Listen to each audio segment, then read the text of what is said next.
Olá, hoje eu vou falar para vocês como fazer um transmissor e um receptor de áudio utilizando FreeSpace Optical Communication. A FreeSpace Optical Communication é uma forma de transmitir informação através de luz.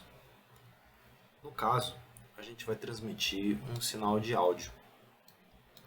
O sinal ele vai sair de um computador, ele vai passar pelo circuito transmissor, ele vai ser modulado em amplitude, detectado por uma placa fotovoltaica, processada por um circuito receptor e depois vai reproduzir o som na caixa. Tudo isso vai ser feito utilizando eletrônica analógica. Antes de mais nada, quero dizer que qualquer um desses resistores de feedback que estão nos amplificadores, eles são na verdade potenciômetros. Os valores que vocês vão ver são os valores máximos desses potenciômetros. O circuito ele foi pensado com a maior simplicidade possível. Nesse caso, alguns trade-offs tiveram que ser feitos, porém, ele consegue sim reproduzir o áudio com um pouco de distorção, porém sem grandes problemas. O sinal ele começa ali no VIN1 AUX. Esse sinal ele chega aproximadamente com 300 mV RMS do computador. Ele passa por um amplificador operacional, aqui eu utilizei o AD823, numa configuração não inversora. Essa configuração ela tem uma alta impedância de entrada e baixa impedância de saída. Com isso, esse sinal ele é amplificado e ele vai passar ou por um laser ou por um LED. Aqui foram colocados resistores em série com laser e com LED de 1 kΩ para limitar a corrente e evitar queimar o dispositivo. O circuito receptor ele tem como detector uma placa fotovoltaica de meio volt. Aqui ela está escrito como uma placa solar. O circuito então ele passa por dois filtros passivos de primeira ordem. Um filtro passa alta e um filtro passa baixa. A função do filtro passa alta é eliminar qualquer nível DC que possa vir de, por exemplo, luzes naturais sendo detectadas pela placa fotovoltaica. E o filtro passa baixa tem como função demodular o sinal, ou seja, remover a componente de alta frequência da luz e também filtrar eventuais ruídos de alta frequência. O sinal então ele passa pelo amplificador operacional. Aqui também utilizei um AD823 e ele também está na configuração não inversora. A principal função desse amplificador é de fato amplificar o sinal. E eu escolhi ter esse amplificador porque ele tem uma performance bem alta e com isso evitar qualquer tipo de distorção durante a amplificação.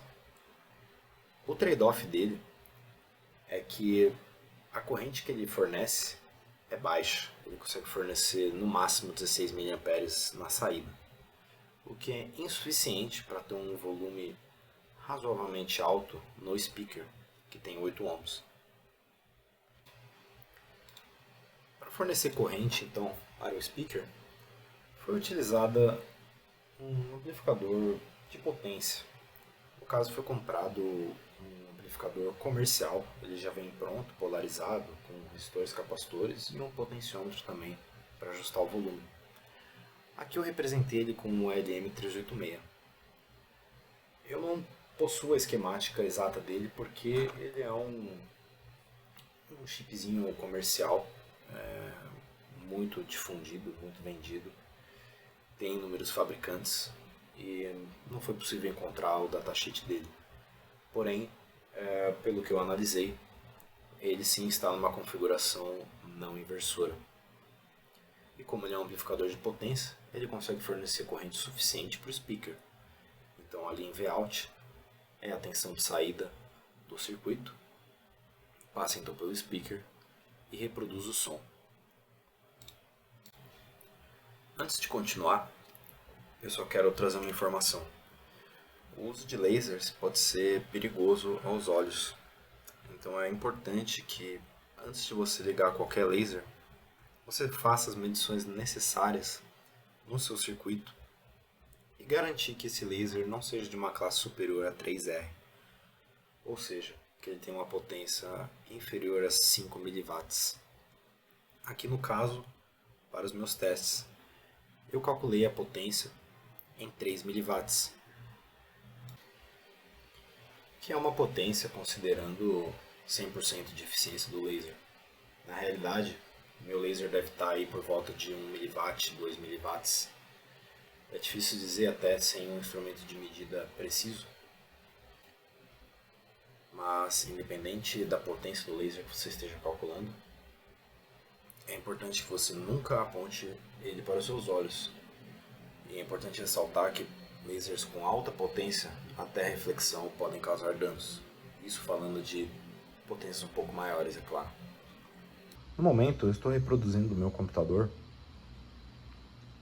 uma onda de 1 kHz, que é dentro da faixa audível em seres humanos. Com esse sinal de 1 kHz, que está chegando aqui, novamente ele é amplificado, e ele chega aqui ao laser. Eu vou incidir esse laser, a luz desse laser, sobre o detector e vai ser possível ouvir esse sinal em 1 kHz.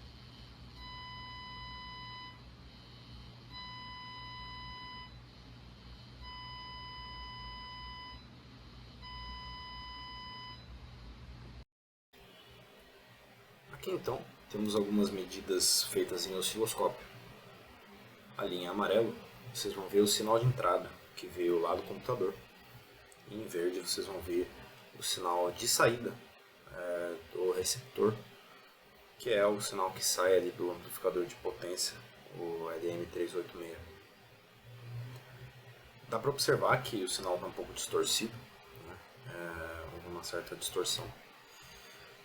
Muito provavelmente devido ao detector, né, a placa fotovoltaica. A resposta em frequência dela pode não ser muito boa para esse uso. E tem também a questão que houve um pequeno clipping no sinal, já que ali no diodo laser ou no LED, o que você preferir usar, se você não aplicar um nívelzinho DC nele como eu fiz, devido às propriedades de diodos, né? Como na figura aí que eu estou mostrando. Então em verde é a tensão sobre o diodo quando ele estava transmitindo esse sinal de 1 kHz. Mas voltando aqui ao sinal, note que essa foi uma distância de aproximadamente 10 centímetros entre o laser e o detector, que o sinal de saída ali chegou em 241 mV. Se a gente comparar agora a 2.2 metros, o sinal na saída ele estava aí em 113 mV. E é importante ressaltar que o primeiro estágio ele tinha um ganho de aproximadamente 13 e o segundo estágio tinha um ganho de aproximadamente 8. E que para ambas as medições o ganho não foi alterado, apenas a distância.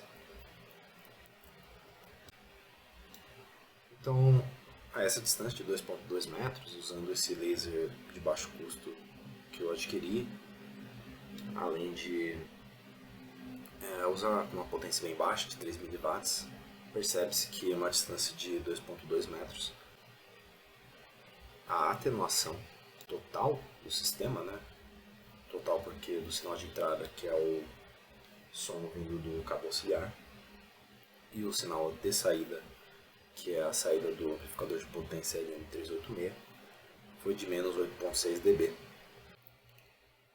para a distância de 2.2 metros.